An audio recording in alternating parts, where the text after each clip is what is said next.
बाहूनम् ओंकारं बिन्दुसंयुक्तं नित्यं ध्यायन्ति योगिनः कामदं मोक्षदं चैव ओंकाराय नमो नमः। मंगलं भगवान् वीरो मंगलं गौतमो गणी मंगलं कुन्दकुन्दार्यो जैनधर्मोऽस्तु मंगलम्। सर्वमंगलमांगल्यं सर्वकल्याणकारकं प्रधानं सर्वधर्माणां जैनं जयतु शासनं जैनं जयतु शासनम्। सुर असुर इंद्र नरेंद्र वंदित कर्ममल निर्मल करण वृषतीर्थ के करतार सिरि वर्धमान जिन शत शत नमन। ज्ञान समान न आन जगत में सुख को कारण ये परमामृत जन्म जरा मृत रोग निवारण।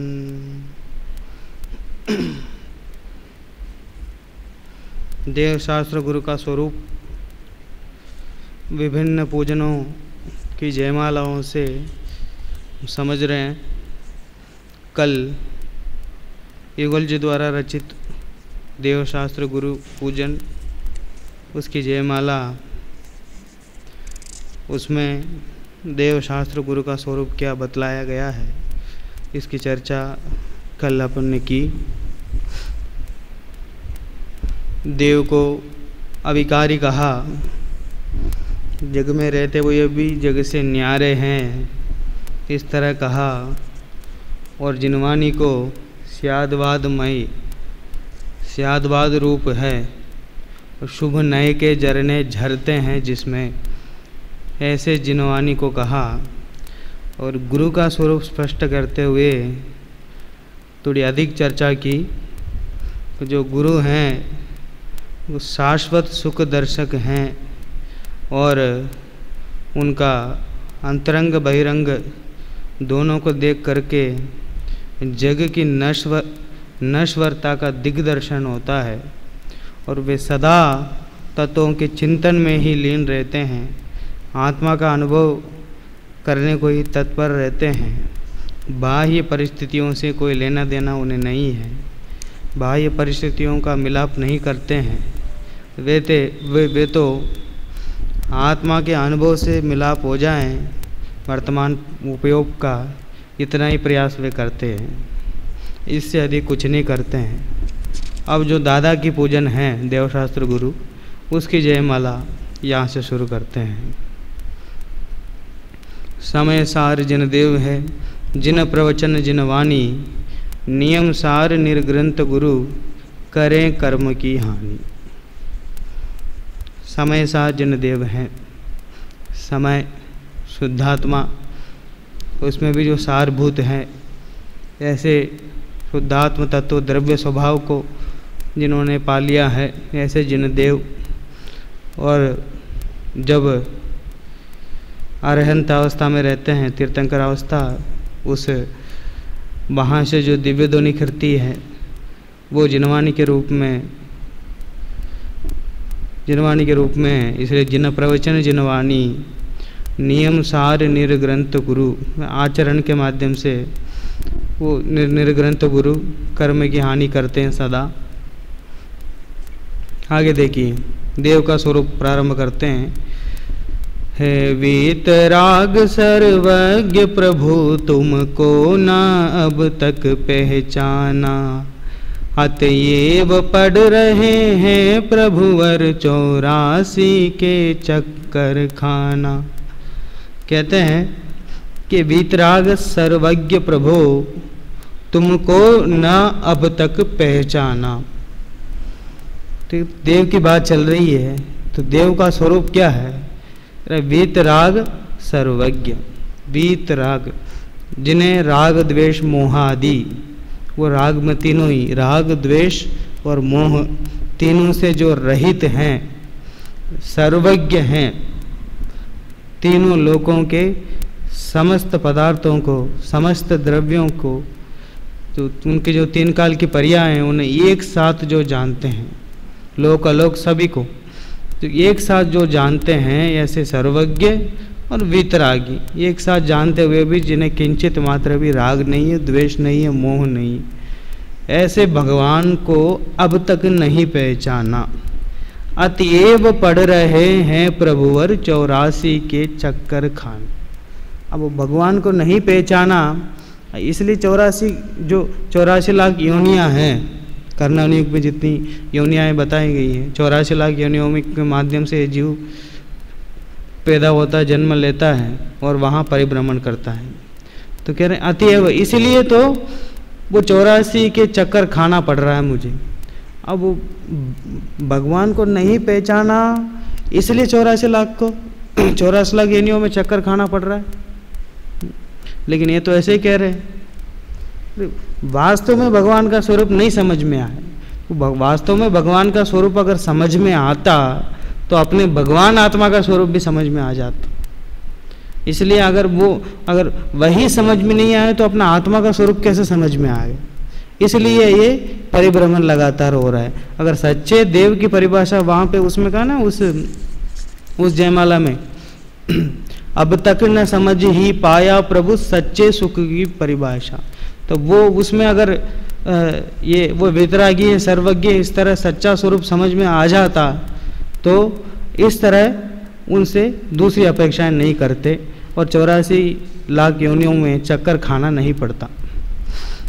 करुणा निधि तुमको समझनात, भगवान भरोसे पड़ा रहा, भरपूर सुखी कर दोगे तुम, यह सोचे सन्मुख खड़ा रहा। करुणा निधि, करुणा है, भगवान के पास पूजा भक्ति करने से वे थोड़े दयावान हो जाएंगे, उनको दया आ जाएगी हम पर।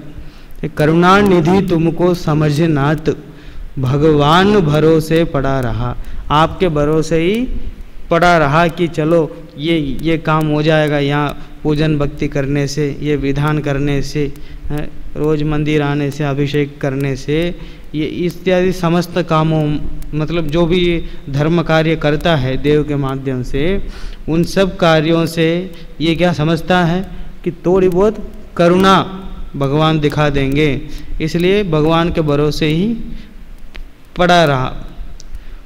भरपूर सुखी कर दोगे तुम, यह सोचे सन्मुख खड़ा रहा। भरपूर सुखी कर दोगे तुम, यह सोचे सन्मुख खड़ा रहा। बार बार सन्मुख आता था, भगवान के सन्मुख इसलिए आता था कि मैं भरपूर सुखी हो जाऊंगा। केवल भक्ति पूजन से ही, भगवान के समीप आने मात्र से ही भरपूर सुखी हो जाऊंगा, इस तरह समझता रहा, इसलिए भगवान के सन्मुख खड़ा रहा।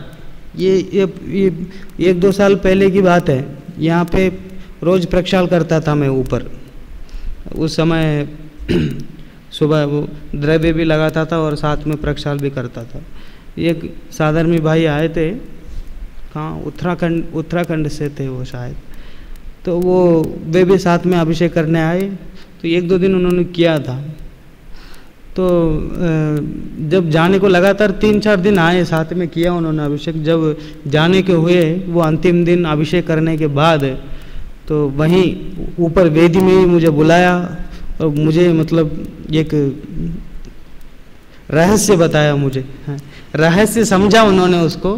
तो रहस्यमय मुद्रा में मेरे पास आए और कहे कि ये जो भगवान का अभिषेक करते हो आप रोज़ रोज़, तो बहुत अच्छी बात है, आप रोज़ किया करो, लेकिन करने के साथ साथ जब आप वो गंधोदक निकालते हो ना, नीचे कपड़ा लगाते हैं अभिषेक करते समय, और वो कपड़ा निकालते हैं, उसमें से फिर गंधोदक निकालते हैं, तो वो भगवान के पैर की जो अंगूठा ना, जो सबसे बड़ी उंगली है, उसके आप ऐसे ऐसे किया करो, 5 मिनट आप ऐसे ऐसे किया करो। मैंने कहा क्या होगा इससे? उन्होंने कहा आपको कभी कोई बीमारी नहीं होगी। उन्होंने कहा ऐसे मेरे से, तो ऐसे ऐसे करने से अरे कोई बीमारी नहीं होगी। मैंने कहा फिर ये तो बढ़िया, फिर ऐसे तो फिर दवाइयाँ जब जितनी दवाइयाँ बनी है वो सब फालतू में बनी हुई हैं और क्या है। ऐसा नहीं है, अगर सफाई करने के उद्देश्य से आपने एक बार अच्छे से कर लिया है, वो भगवान का प्रक्षाल करते हैं, अभिषेक करते हैं, उसमें शुद्धि के कारण एक बार वो जब धूल हो जाए, जो भी हो जाता है उसके कारण आप एक बार अभिषेक करते हैं, इतना ही उद्देश्य है उसमें। अब उसमें भी नहीं है, वो अभिषेक करने से वो अपना शरीर पवित्र हो जाता है, भगवान को छूने से अपना शरीर पवित्र हो जाता है, रोग मिट जाते हैं, ये हो जाता, इस तरह की जो है वो उससे कोई सुखी हुआ जा सकता है। अब वो जैसे कर्म का उदय होगा, अब जैसे बीमारी आनी होगी, जैसे जानी होगी वैसे होगी, वो उससे मात्र से ऐसा काम हो जाएगा क्या? नहीं। अब वो तभी समझ में आया कि आधे से मतलब कई लोग भी जो है वो सब वो उसी कारण जुड़े हुए हैं उस क्रिया से, उनको लगता है कि इससे सुखी हैं। अब वो दुकान में जहाँ व्यापार होता है, जहाँ बिजनेस होता है, वहाँ सब भगवान की फ़ोटो लगाते हैं। वो किस लिए है? तुम वितराग सर्वज्ञ हो, रोज रोज बोलते होंगे फोटो देख के भी तुम वितरागी हो, सर्वज्ञ हो, है? क्या बोलते होंगे? भरपूर सुखी कर दोगे तुम, यह सोचे सन्मुख खड़ा रहे। इसलिए लगाते हैं कि भाई इनकम टैक्स का रेट ना पड़ जाए, महावीर भगवान बचा लेंगे। तो इस तरह वो क्या करते, वो उनसे इस तरह की याचना करता है, इस तरह वांछा रखता है कि भरपूर सुखी कर दोगे तुम, यह सोचे सन्मुख खड़ा रहा। उनसे किसी भी तरह जो संबंध बनाता है भगवान से, तो उन सबके पीछे यही प्रयोजन रहता है कि भरपूर सुखी कर दोगे तुम, यह सोचे सन्मुख खड़ा रहा। तुम वीत राग हो लीन स्वयं में। अब वो वास्तविक स्थिति के बारे में बात कर रहे हैं। तुम वीत राग हो, तुम्हें ना तो राग होता है ना तो द्वेष होता है। लीन स्वयं में कभी न मैंने यह जाना, कभी मैंने यह जानने की कोशिश ही नहीं की कि वीतरागी हो। अगर राग नहीं होता है तो जो तुमसे बहुत ज़्यादा भक्ति करते हैं, पूजन करते हैं, उन्हें अपना प्रिय बना लोगे, और जो नहीं करते हैं उन्हें अप्रिय बना लोगे। जो करने वालों को मित्र बना लोगे, नहीं करने वालों को शत्रु बना लोगे। ये ऐसा मैंने सोचा, मतलब वीतरागी हो, ये बात ख्याल में नहीं आई। बिना कोई याचना के मंदिर जाना, मतलब ये बात गले नहीं उतरती है कि लीन स्वयं में ना तो राग है ना तो द्वेष है। कभी न मैंने यह जाना तुम हो निरीह जग से कृत, इतना ना मैंने पहचाना। तुम हो निरीह, ये मतलब इच्छा से रहित हो, जग से कृत है। अब वो जगह से कोई, अब जगत में कोई करने वाला काम नहीं रहा है, कोई इच्छा ही नहीं रही, ना तो राग है ना द्वेष है ना मोह है, तो वो कोई करने की बात ही नहीं है, करने के विकल्प तक की बात नहीं है। जगत से कृत, जगत में अभी ऐसा कोई कार्य करने को रहा ही नहीं है। जो करना था वो कर चुके, भगवान बन चुके, सिद्ध बन चुके, अभी ऐसा कोई कार्य करना नहीं रहा। अब वो फिर भी इतना ना मैंने पहचाना, इतना भी नहीं पहचानते हैं, वो जगत की बातें ले जाके वहाँ रखते हैं। अच्छा, कोई बात मांगते नहीं उनसे, भगवान से कुछ मांगते नहीं है, फिर भी कुछ लोग ऐसे, अब वो जो संगठन में काम करते हैं, समिति में काम करते हैं, तो वो भगवान के सामने जाके सुनाते, देखिए बस वो आपका नाम रोशन करने के लिए मैंने अभी तक समिति को संभाला हुआ है, वो कितनी लड़ाई झगड़ा हुआ बीच में, फिर भी मैंने अपने इससे अपनापन से उसको रोक के रखा है। वो किस लिए? वो आपका नाम हो जाए। महावीर भगवान समिति जो है वो कभी भी उसका विघटन नहीं, वो संगठन हमेशा बना रहे। ये सब बातें भगवान को सुनाने से क्या हो जाए, और कदाचित कहीं विघटन होने की स्थिति में आ जावें, तब जाके अरे भगवान 40 साल से मैंने इस समय आपके नाम की समिति को अब तक बढ़िया तरीके से चलाया है, अब लेकिन अभी ऐसी परिस्थिति बन रही है कि इसका विघटन हो सकता है, तो आप आ जाओ, इसको थोड़ा आप देखो क्या कर सकते हो, आप थोड़ा सहयोग करो। 40 साल से मैंने सहयोग नहीं मांगा, पहली बार मांगा, आप कुछ करो। नहीं, जग से कृत कृत है, जगत में ऐसा कोई कार्य नहीं रहा है। अपने स्वार्थ के लिए, अपने परिवार के लिए जो मांगते हैं वे तो करते ही नहीं है। अब वो कुछ लोग नहीं समझते, चलो अपना स्वार्थ नहीं मांगते हैं, भाई परोपकार के लिए तो सही, परोपकार के लिए तो आते होंगे।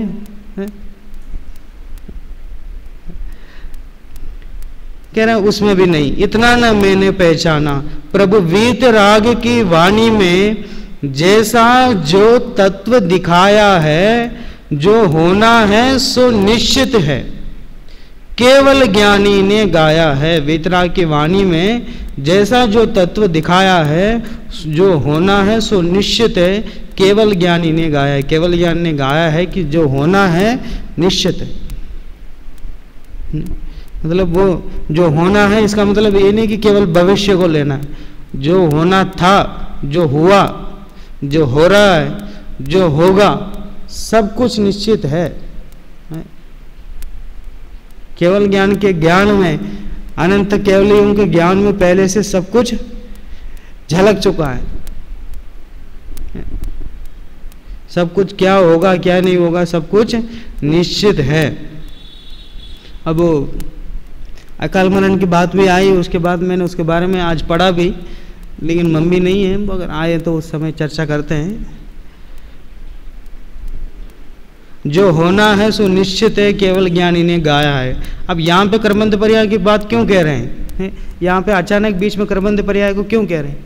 तो ये इसलिए कह रहे हैं, उस पर तो श्रद्धा ला न सका, परिवर्तन का अभिमान किया, बनकर पर का करता अब तक सतका न प्रभो सम्मान किया।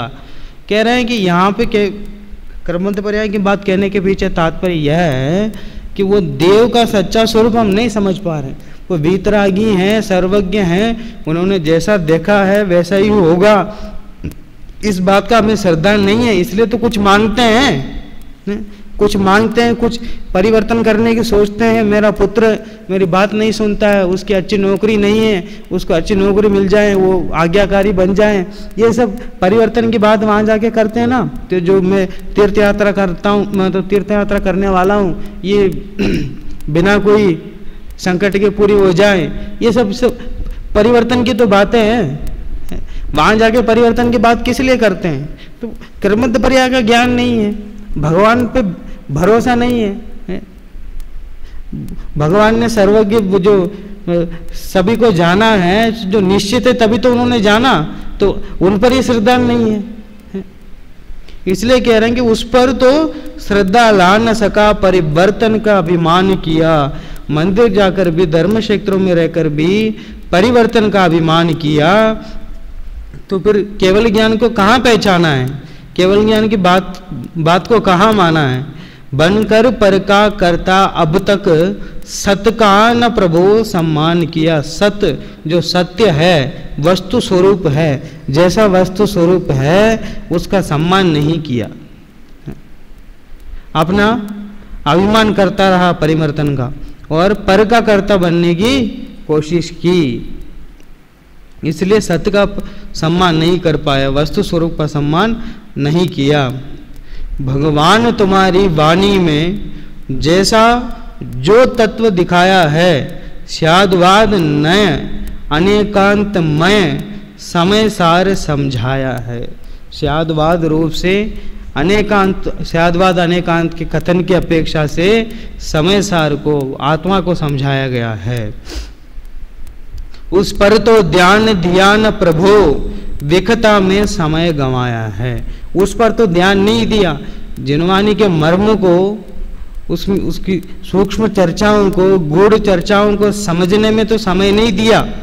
विखता में, अनावश्यक गप्पे लगाने में, अनावश्यक राजनीति की बातें करने में, वो जो भारत की राजनीति की बात तो समझ में आती है, लेकिन अमेरिका की राजनीति क्या हो रही है, वहाँ क्या चुनाव हो रहा है, वहाँ कौन जीत रहा है, वहाँ कौन हार रहा है, ये फलाने फिल्म स्टार का क्या हो रहा है, इसकी क्या बात चल रही है, ये समस्त बातें विकथा में समय गंवाया है। अनावश्यक गप्पों में, अनावश्यक चर्चाओं में समय गंवाया। ध्यान किस पर नहीं दिया? वो जो समय सार को समझाया है जिनवानी में, आत्मा को जो समझाया है उस पर ध्यान नहीं दिया। और ध्यान नहीं दिया तो क्या हुआ? शुद्धात्म रुचि न हुई मन में, न मन को उधर लगाया है। शुद्धात्मा की रुचि तो है ही नहीं है, आत्मा की रुचि तो है ही नहीं है। मैं तो स्वयं आत्म तत्व हूँ, त्रिकाली ध्रुव तत्व हूँ, तो उसे मुझे समझना है। इस रुचि से शास्त्र को पढ़ना। वो टोडरमल जी ने लिखा ना कि हित, इसमें तो मेरा ही हित भाषित होता है। शास्त्र को पढ़ते हुए मन में अगर ऐसा विचार आए कि इसमें तो मेरा हित भाषित होता है, ये जो शास्त्र पढ़ रहा हूँ, शास्त्र के माध्यम से जिन बातों को समझ रहा हूँ, जो जानकारियाँ मुझे मिल रही हैं, इन जानकारियों के माध्यम से मैं आत्म तत्व तक पहुँचता हूँ और आत्म तत्व का विचार मुझे होता है, आत्म तत्व का चिंतन मुझे होता है। इससे मेरा भव सुधरेंगे। इस तरह का अगर मन में रुचि कभी हुई नहीं है, अच्छा ठीक है, रुचि नहीं हुई तो उधर मन तो लगाओ, एक दो बार पढ़ो तो सही, उसको समझो तो सही, तो रुचि अपने आप होगी। तो वो भी नहीं किया, पहले से रुचि भी है नहीं है, न मन को उधर लगाए, मन को भी कभी उधर लगाया नहीं है। मैं समझ न पाया था अब तक जिनवाणी किसको कहते हैं। जिनवाणी किसको कहते हैं ये मैंने अभी तक नहीं समझ पाया। प्रभु वीत राग की वाणी में कैसे क्या तत्व निकलते हैं। राग धर्ममय, धर्म रागमय, अब तक ऐसा जाना था। राग धर्ममय, धर्म रागमय। धर्म के प्रति राग करना इतना ही धर्म है, और धर्म अपने प्रति राग करेगा, इतना मतलब ये धर्म के प्रति राग करना और धर्म से राग की अपेक्षा करना, इतना ही समझ रखा था, अब तक ऐसा जाना था। शुभ कर्म कमाते सुख होगा, बस अब तक ऐसा माना था कि केवल शुभ कर्म कमाते जाऊं, शुभ कर्म करते जाऊं। पाप कर्म जो करते हैं, अशुभ कर्म करते हैं, उससे पाप का बंध होता है, लोक में भी निंदनीय होता है। पाप कर्म करने से लोक में भी निंदनीय होता है और पाप का बंध तो होता ही होता है। इसलिए इसने क्या किया, शुभ क्रियाओं का, शुभ कर्मों का आश्रय ले लिया। तो ये करते करते मैं सुखी हो जाऊंगा। रोज प्रवचन सुनते सुनते, पूजन करते करते, भक्ति करते करते, इस तरह जो भी शुभ कर्म है इन्हीं से मैं सुखी हो जाऊंगा। इस तरह माना था। इसलिए इन्हीं क्रियाओं को, अधिकतर इन्हीं क्रियाओं को महत्व देता रहा। लेकिन क्या करना चाहिए था, राग भाव में धर्म मानना, जिन मत में मिथ्यात्व कहा। जिन मत में तो ऐसा कथन है कि राग भाव को धर्म मानना मिथ्यात्व कहा है।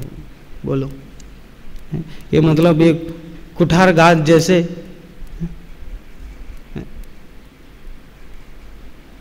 यह राग आग रहे सदा ताते समामृति से। ये तो राग तो आग है,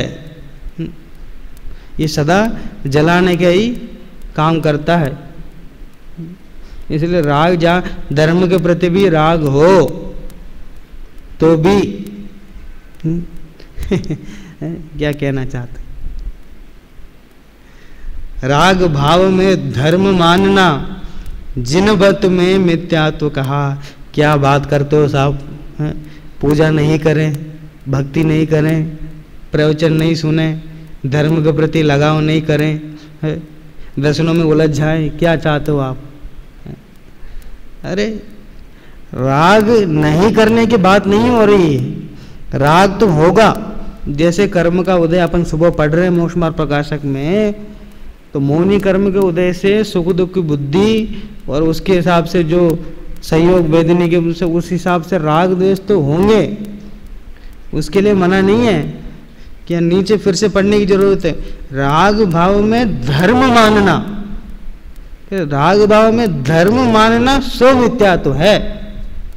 राग भाव का होना मिथ्या तो ये नहीं कहा। तो राग तो मुनिराजों को भी होता है ना। शुभ भाव में तो वे भी आते हैं, वे थोड़ी मिथ्या दृष्टि है।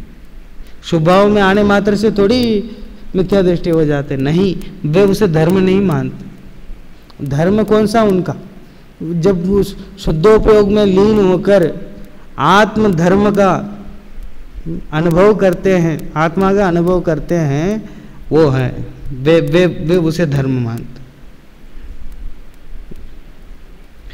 राग भाव में धर्म मानना जिन मत में मिथ्या तो कहा, वीत रागता की पोषक ही जिनवाणी कहलाती है।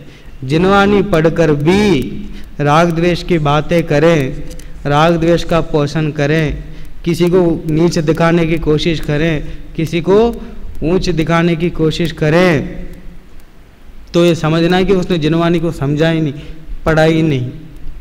कि जिनवाणी तो क्या है, वीतरागता का पोषक होती है। जिनवाणी को पढ़ करके जो वीतरागता की ओर अग्रसर हों, तो उसने जिनवाणी को वांछा है, जिनवाणी को पढ़ा है। तो जिनवाणी को पढ़कर भी, जिनवाणी के प्रचार के नाम पर भी अगर राग का ही पोषण करें, राग कार्यों में ही प्रवर्तन करें, तो वीतराग शास्त्र ही नहीं है उसके लिए। तो वीतरागता की पोषक ही जिनवाणी कहलाती है। यह है मुक्ति का मार्ग निरंतर हमको जो दिखलाती है, यह मुक्ति का मार्ग निरंतर हमको दिखलाती है। दिव्य ध्वनि का समय भी निश्चित है, इतने समय से इतने समय तक बस। और जो गुरु हैं उनका प्रवचन भी, उनके जो वाणी कृति है वो भी निश्चित है समय पर ही। और उसके अलावा जो गृहस्थ भी जो प्रवचन करते हैं उनके भी निश्चित है, 8:15 से 9 माने 9 बस है। लेकिन जो जिनवाणी है वो निरंतर मुक्ति का मार्ग हमें दिखाती है। और रात को 1-2 बजे भी आपको कोई शंका उत्पन्न हो जावे तो जिनवाणी उठा करके आप देख लो, मना नहीं करेगी जिनवाणी। शास्त्र आपको मना नहीं करेगा भाई इतना टाइम हो गया, ऐसा नहीं। हमको जो दिखलाती है इस पंचम काल में जब जिनदेव का वो विरह, तब मातु सम जिन उपकार करती, शास्त्र ही आधार हैं। तो माँ के समान उपकार करते हुए शास्त्र ही आधार हैं। जब जिनदेव का विरह हो और गुरुओं का भी ऐसे ही कोई उपदेश हमें नहीं मिले तो शास्त्र ही हमें आधार है। इसलिए वहाँ पे कहा निरंतर। उस वाणी के अंतरतम को जिन गुरुओं ने पहचाना है, उन गुरुवरियों के चरणों में मस्तक बस हमें झुकाना है। वो गुरु कैसे हैं? उस वाणी के अंतरतम को पहचाना है। किस वाणी के? कि जिनेंद्र भगवान की जो वाणी है, जिनवाणी है, जो स्याद्वाद अनेकांत रूप है, उस वाणी के अंतरतम को जिन्होंने पहचाना है। तो वाणी के अंतरतम क्या है? ये देखो पीछे उसने बताया ना, स्याद्वाद नहीं अनेकांतमय समय सार समझाया है। तो उस वाणी में क्या किया गया है? समय सार को समझाया गया। तो उस वाणी के अंतरतम क्या होगा? शुद्धात्म तत्व। उस शुद्धात्म तत्व को जिन्होंने पहचाना है शास्त्रों के माध्यम से, वे सच्चा गुरु है। शुद्धात्म तत्व को शास्त्रों के माध्यम से जिन्होंने पहचान लिया है अनेकांश साधुवाद शैली से, और जो शुद्धात्म तत्व का अनुभव करते हैं, अंतरतम को जानते हैं, वाणी के सापेक्ष कथन को जानते हैं, बराबर कहाँ किस तरह का कैसे कथन हुआ है, उसकी सापेक्षता बतलाते हुए शुद्धात्मा ही शरण है, ऐसा जो निचोड़ रूप सार रूप वचन बोलते हैं, ऐसे गुरुवर्यों के चरणों में मस्तक बस हमें झुकाना है। उन्होंने कहा है ना आचार्य अमरचंद्र ने, स्वशक्ति संसूचित वस्तु तत्वर व्याख्या कृतेयम समयस्य शब्दे स्वरूप गुप्त से न किंचिद अस्ति कर्तव्यमेवामृत चंद्र सूर्य। ये जो समय सार की टीका है, ये सब ये जो इन शब्दों में ऐसी शक्ति थी, वे अपने आप टीका रूप परिवर्तन हो गए, परिणमन हो गए हैं। सदा स्वरूप में गुप्त आचार्य अमरचंद्र का इसमें कुछ भी कर्तृत्व नहीं है। बोलो इतनी बड़ी टीका, समय सार की सर्वमान्य टीका है आचार्य अमृतचंद्र द्वारा लिखित आत्मख्याति है, वो उतना लिखकर भी थोड़ा भी नाम नहीं चाहिए था उनको। थोड़ा तो लिख देते, मैंने बहुत कठिनाई से लिखा है, बहुत परेशानियां हुई सामने, उन सबको सह करके लिखा है, ऐसा तो लिख सकते थे नहीं। ने कहा जो वस्तु स्वरूप क्या है, अंतिम कलश में अपना परिचय देने पहुंचे तो भी वस्तु स्वरूप का ही परिचय दिया उन्होंने, अपना परिचय नहीं दिया। जहां भी कुछ कहने को मौका मिला वहां केवल वस्तु स्वरूप को बतलाया। तो सच्चे गुरु कौन है? जहां भी वो वचन उनके करते हैं, जहां भी बोलने को उनको मौका मिलता है तो उनके एक एक वचन से अगर ये समझ में आ जाए कि ये वस्तु स्वरूप को स्पष्ट करना चाहते हैं तो वे गुरुवर्य हैं। उनका हर कथन वस्तु स्वरूप को स्पष्ट करने में, आत्म तत्व तक पहुंचाने में हर वचन उनका निमित्त होता है। कैसे? दिन रात आत्मा का चिंतन। वहां पे क्या कहा? जब जग विषयों में रच पच कर गाफिल निद्रा में सोता हो, अथवा वह शिव के निष्कंटक पथ में विषकंटक बोता हो, वो हरद निशा का सन्नाटा वन में वनचारी चरते हो, तब शांत निराकुल मानस तुम तत्वों का चिंतन करते हो। ऐसी सब परिस्थितियां होती हैं, उस समय भी गुरुवर क्या करते हैं? तत्वों का चिंतन करते हैं। यहाँ पे उसी बात को कह रहे हैं, दिन रात आत्मा का चिंतन। दिन रात दो शब्द में जो उन्होंने जो भी परिस्थितियां बोली वहाँ पे सबको उन्होंने ले लिया। दिन रात, ऐसे नहीं कि कोई विशिष्ट दिन विशिष्ट रात, हर दिन रात हर समय आत्मा का चिंतन, आत्मा के बारे में ही चिंतन करते हैं। मृदु संभाषण में वही कथन, अत्यंत कोमल शब्दों में, बहुत मीठे वचनों में अगर कुछ संभाषण देते हैं, एक तो बोलते ही नहीं है, जब बोलने को तैयार होते हैं बोलते हैं तो मृदु संभाषण, बहुत मीठे वचन से बोलते हैं। वही कथन जिसका चिंतन अभी कर रहे थे उसी का कथन करते हैं। गुरुदेव श्री बार बार जिक्र करते हैं ना कुंद आचार्य के बारे में, अमृतचंद्र आचार्य के बारे में, जिस प्रकार वो समुद्र में कोई गहराई में जा करके मोती ढूंढ करके ला के बाहर दिखाता है, रत्नों को ढूंढ करके, ये देखो ढूंढ के लाया। इसी तरह आचार्य अमृतचंद्र और आचार्य कुंद देव ने अभी अंतर्मुहूर्त में आत्मानुभव में लीन हुए, आत्मा का आनंद लिया, अनंत सुख का भोग, मतलब जो जितना वो सुख का उन्होंने आत्मा का अनुभव किया, सुख का अनुभव किया और बाहर स्वभाव में आए और लिख दिया उसके बारे में। ऐसे मतलब कहते हो निकाल के मोती दिखाया, ऐसे आत्मा को भी उन्होंने दिखाया। इस तरह वो मृद संभाषण में भी वही कथन, निर्वस्त्र दिगंबर काया से भी प्रकट हो रहा अंतर मन। निर्वस्त्र दिगंबर काया है, दिगंबर कोई निर्वस्त्र दिगंबर खाया है, उससे भी प्रकट हो रहा अंतर्मन। वो अंतरंग में क्या चाहते हैं और ज्ञान और वैराग्य की शक्ति उस शरीर को देख के ही प्रकट होता है, शरीर को देख के ही पता लग जाता है ये कितने ज्ञानी हैं, कितने वैराग्य हैं, वो कैसे क्या है, कितना क्या है, ये सब दिमाग खोलने की जरूरत नहीं। उनके पास में जाके कोई पैरामीटर लगा के देखने की जरूरत नहीं। जैसे बीपी चेक करते हैं ना, कितना है क्या है, ऐसे ही कितना आत्मानुभवी है, कितने कैसे क्या बातें, ऐसा कोई चेक करने की जरूरत नहीं है। वो तो उनका शरीर देख के ही, निर्वस्त्र दिगंबर काया को देख कर ही समझ में आ जाता है कि कितने ज्ञानी हैं, कितने वैरागी हैं, दूर से देख करके। दूर से देख करके ही दोनों हाथ जोड़ करके नमस्कार करने के परिणाम आ जाते हैं, ज्ञान और वैरागी ऐसे, है ना। वो कई बार कुंद आचार्य के ये ऐसी गाथाएं, और गाथा में ऐसे ऐसे भाव भरे, पढ़ते पढ़ते दोनों हाथ ऐसे उठ जाते हैं, आंखों में आंसू आ जाता है। कैसे परिणाम आए होंगे आचार्य को, कैसे लिखे हैं उन्होंने। वंदितु सर्व सिद्धे, समस्त सिद्धों को नमस्कार बोल। ग्रंथ का प्रारंभ भी ऐसे किया, पहला शब्द वंदितु सर्व सिद्ध है। तो सब बातें अब समझ में आती है, उनके वचन से भी, उनके काया से भी उनका अंतर्मन क्या है ये बात समझ में आ जाती है।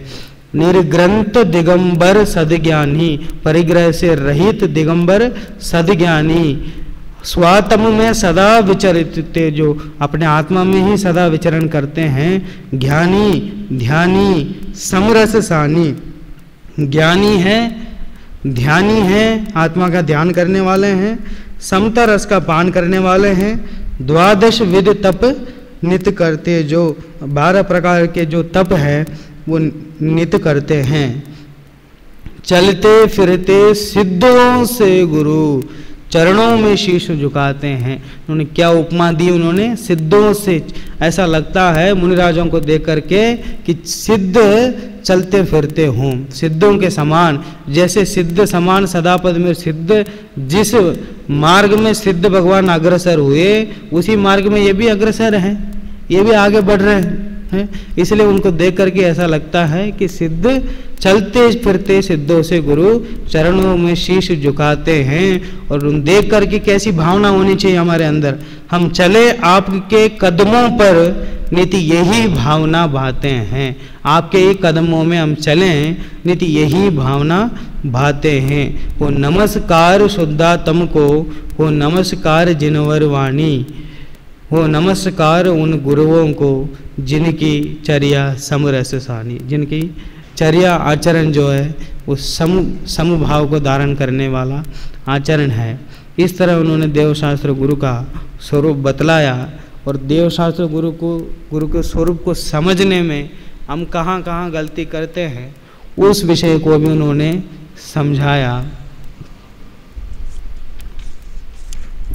इस तरह ये देवशास्त्र गुरु दादा की पूजन की जो जयमाला है उसमें इस तरह का विषय आया है। अकाल मरण के बारे में जो चर्चा हुई वो उस पर इतना सा कहना चाहूँगा कि जो आयु 2 प्रकार के होते हैं, भुज्यमान और बध्यमान।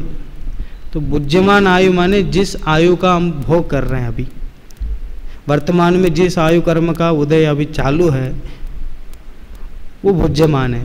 और बध्यमान आयु है वो अगले भाव का जो बंधा आयु कर्म है वो बध्यमान है। तो बध्यमान जो आयु है उसमें तो उत्कर्षण अपकर्षण संभव है, मतलब उसमें स्थिति कम होती है बढ़ती है। जैसे श्रेणिक राजा को 33 सागर की आयु नरक आयु बंधी थी श्रेणिक राजा को, तो उसमें से 84 लाख हजार 84 हजार इतने वर्षों की आयु कम हो गई है। तो उसमें तो परिवर्तन हो सकता है। तो जो बुद्धिमान आयु है, बुद्धिमान आयु में भी इस तरह का कुछ उत्कर्षण अपकर्षण हो सकता है क्या? ऐसे प्रश्न पर तत्व सूत्र के 2 अध्याय में आचार्य उमाय स्वामी ने लिखा है अनपवर्तीय और अपवर्तीय आयु, इस प्रकार के उन्होंने भेद किया। तो उसमें जो आयु जो लेकर आते हैं उसमें कुछ घटा बढ़ी हो सकती है क्या? जो अपना वर्तमान आयु है, वर्तमान मनुष्य भाव के इतने आयु लेकर आए हैं तो उसमें कुछ घटा बढ़ी हो सकती है। इस प्रश्न का जवाब उन्होंने उसमें दिया है जो देव हैं और नारकी हैं, देव मतलब उपपाद जन्म वाले देव और नारकी, और चरमोत्तम देह वाले, चरमोत्तम देह वाले माने उसी भाव से जो मोक्ष जाते हैं, तद्भव मोक्षगामी है वे। और जो भोग भूमि के मनुष्य और तिर्यंची है जिनकी आयु असंख्यात वर्ष तक होती, तो ऐसे जो भोग भूमि के मनुष्य और तिर्यंच और चरमोत्तम देह वाले और नारकी और देव, इन 3 प्रकार के जीवों के आयु में कोई घटा बढ़ी नहीं होती। जितनी आयु लेकर आते हैं प्रारंभ, एक समय के बाद, एक समय शुरुआत हो गई है तो उसके बाद वो पूरा ही भोग कर ही जाते हैं, उसमें कोई घटा बढ़ी उनकी नहीं होती है। अच्छा, अब कौन रह गए? अब वो मनुष्य और तिर्यंच जो कर्म भूमि के हैं, जिनकी आयु कम होती है, तब उनके क्या है? तो वे विष भक्षण आदि द्वारा, शास्त्र आदि के द्वारा वो हो जाने पर, किसी का एक्सीडेंट हो जाता है तो पूरा शरीर इस तरह वो मतलब वो गाड़ी के नीचे हो जाता, तो इस तरह फिर वो जीने लायक नहीं रह पाता है, विषभक्षण आदि कर लेता है, इस तरह कुछ उसका हो जाता है, तो वो अपवर्ती आयु है। ऊपर जो 3 कहा वो तो अनपवर्ती आयु वाले हैं, उनमें कोई घटाबड़ी नहीं हो सकती। तो इनमें जो नीचे इस तरह विषभक्षण आदि करते हैं, इस तरह शस्त्र आदि से जिनका कोई घात हो जाता, उपघात हो जाता है, तो उस समय आयु कर्म की उदीर्णा होती है। तो उदीर्णा माने क्या? उदीर्णा माने जिस कर्म का उदय काल नहीं था, उस कर्म के उदय काल का आना, वो उदीर्णा है। अकाल पाक को उदीर्णा कहते हैं। मतलब अभी 80 वर्ष की आयु थी, 80 वर्ष तक उसको जीना था, वो 40 वर्ष में ही वो ऐसा इस तरह विषभक्षण कर लिया, कुछ कर लिया, तो वो उसी समय उसकी उदीर्णा हो गई, आयु की उदीर्णा हो गई, तो उसका मरण उस समय भी हो सकता है। ऐसा उन्होंने तत्व उसको अपवर्ती आयु ऐसा तत्व सूत्र में कहा है। अब ये बात इससे मतलब वहाँ अकाल मृत्यु इस तरह का कोई शब्द का प्रयोग तो किया ही नहीं है, उन्होंने अपवर्ती आयु इतना ही कहा है। तो अब उन लोगों को लगना लगता है इसका मतलब यह है कि पहले से 80 साल तक जीना इसका फिक्स था, लेकिन 40 साल में ही मर गया। ऐसा नहीं है। लेकिन अब ये अपेक्षा तो हो गई कर्मों की अपेक्षा, उदीर्णा की अपेक्षा। उदीर्णा सारे कर्मों में लागू होता है, सभी कर्मों में है, तो वो तो घटाबड़ी बराबर जीव जैसा परिणाम करता है। तो कर्मों की जो 10 अवस्था होती है वो ऊंच नीच बराबर होती रहती है उसमें। लेकिन यहाँ केवल ज्ञान की अपेक्षा हम बात करें तो वो तो उनके ज्ञान में तो ये पहले से निश्चित है कि 80 वर्ष की आयु कर्म इसका 80 वर्ष का बंधेगा और 40 साल में ही इसका 40 साल में उदीर्णा होगी और 40 साल में इसका मरण, ये भी उनके ज्ञान में निश्चित है। तो केवल ज्ञान की अपेक्षा हम बात करें तो वहाँ अकाल मृत्यु नाम की कोई चीज़ नहीं। वो अकाल मृत्यु भी अपने स्वकाल में ही हुई। तो केवल ज्ञान की अपेक्षा जो वो तो उनके ज्ञान में पहले से सब कुछ झलक गया, तो वो उसमें उसी अपेक्षा से हम देखते हैं, तो किसी तरह कोई अकाल मृत्यु नाम की कोई चीज़ नहीं। अगर इस तरह से हम कर्मों की अपेक्षा, उदीर्णा की अपेक्षा और हमारे क्षयोपशम ज्ञान की अपेक्षा, क्योंकि हम तो जानते नहीं है, आदमी तो हट्टा कट्टा था और जी सकता था, हम तो उस क्षयोपशम ज्ञान की अपेक्षा हम थोड़ी जानते कि कितने आयु बांध क्या है, किससे पहले जा रहा है, तो हम उस अपेक्षा से कह देते हैं कि अकाल मृत्यु है। तो वास्तव में अगर वो केवल ज्ञान की अपेक्षा देखा जाए तो उस तरह अकाल मृत्यु नाम की कोई चीज़ नहीं है। वो भी अपने स्वकाल में ही वह मृत्यु भी हुई, लेकिन कर्मों की उदीर्णा अपेक्षा ये बात करें तो इस तरह अपवर्ती आयु उसकी बात उन्होंने तत्व सूत्र में कही है। ये विवक्षा को समझना चाहिए।